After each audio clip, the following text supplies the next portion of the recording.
177 جو ہے نا جی، یہ بڑی لمبی آیت ہے، اور اس کو ذرا پڑھ لیں اور اس کا سیکوینس پہ آپ نے غور کرنا ہے۔ لیس البر ان تولوا وجوہکم قبل المشرق والمغربی، یہ کوئی نیکی نہیں کہ تم اپنے چہرے جو ہیں، اپنے منہ جو ہیں وہ مشرق کی طرف کر لو یا مغرب کی طرف کر لو۔ اللہ کہتا ہے یہ کوئی نیکی نہیں، لیس البر، یہ کوئی نیکی کا کام نہیں، یہ کوئی اچھائی نہیں، ان تولوا وجوہکم قبل المشرق والمغربی، کہ تم موڑ لو اپنے چہرے مشرق کی طرف یا مغرب کی طرف، وَلَكِنَّ الْبِرَّ، بلکہ نیکی یہ ہے، من آمن باللہ، جو کوئی اللہ پر ایمان لے کے آیا، والیوم الآخری، یوم الآخر پر، والملائکاتی، ملائکہ پر، والکتابی، کتابوں پر، والنبیین، اور نبیوں پر، وآت المال علی حبہ، اور خرچ کیا اس نے وہ مال جس کی وہ محبت اپنے دل میں رکھتا ہے، یعنی اپنے ہاتھوں سے اپنی محنت سے کمایا ہوا مال خرچ کرتا ہے۔ کہاں؟ ذوی القربیٰ، اپنے عزیز و اقارب پر، والیتامى، اور یتیموں پر، والمساکین، اور مسکینوں پر، وابن السبیل، اور مسافروں پر، والسائلین، اور سوال کرنے والوں پر، وفی الرقاب، اور گردنیں چھڑانے کے لیے۔ رقابہ سے نکلا ہے، رقاب جو ہے یہ گردنوں کو کہتا ہے، وفی الرقاب، گردنوں کے لیے، یعنی اس کا مطلب ہے قیدیوں کو آزاد کرانے کے لیے، یا سلیبس کو آزاد کرانے کے لیے، یا وار آف پریزنرز کو آزاد کرانے کے لیے اگر کوئی اپنا مال خرچ کرتا ہے تو دراصل یہ نیکی ہے، اللہ کہتا ہے۔ اور آگے وَأَقَامَ الصَّلَاةَ، اور صلاۃ کا نظام قائم کرتا ہے، وَآتَى الزَّكَاةَ، اور زکوٰۃ کا نظام قائم کرتا ہے، وَالْمُوفُونَ بِعَهْدِهِمْ إِذَا عَاهَدُوا، اور اپنے عہدوں کو، اپنے وعدوں کو پورا کرتے ہیں جب کہ وہ وعدہ کر لیتے ہیں، وَالصَّابِرِينَ فِي الْبَأْسَاءِ وَالضَّرَّاءِ وَحِينَ بَأْسٍ، اور صبر کرنے والے ہیں یہ لوگ کس چیز پر؟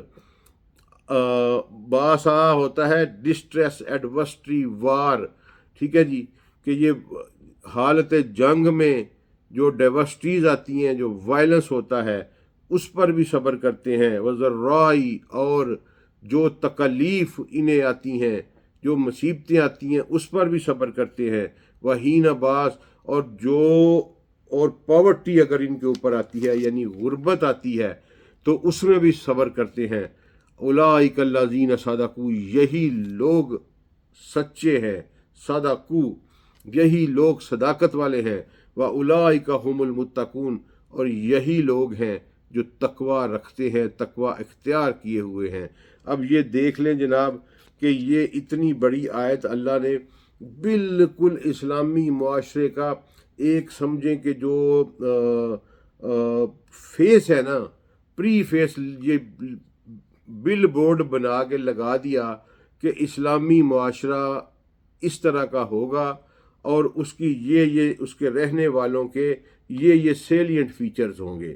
نمبر 1، سب سے پہلے آپ کی ایڈیولوجیکل فاؤنڈنگ جو ہے وہ کیا ہونی چاہیے، آپ کی عقیدہ، آپ کا آئیڈیالوجی جو ہے وہ اللہ نے کہا کہ یہ نہیں کہ تم مشرق کی طرف منہ کر لو یا مغرب کی طرف، بلکہ آئیڈیالوجی یہ ہے کہ تم اللہ پر ایمان لے کے آؤ، یوم الآخر پر ایمان رہو، تمہارا ملائکہ پر ایمان ہو، اللہ کی بھیجی ہوئی تمام کتابوں پر ایمان ہو، اللہ کے بھیجے ہوئے تمام نبیوں پر ایمان ہو، اور پھر اس کے بعد وہ مال جس کے لیے تم محبت رکھتے ہو، میننگ دیر بھائی کہ جو انسان اپنی محنت سے کمائی کرتا ہے نا، جو مال کماتا ہے اس سے انسان کو بڑا انس ہوتا ہے۔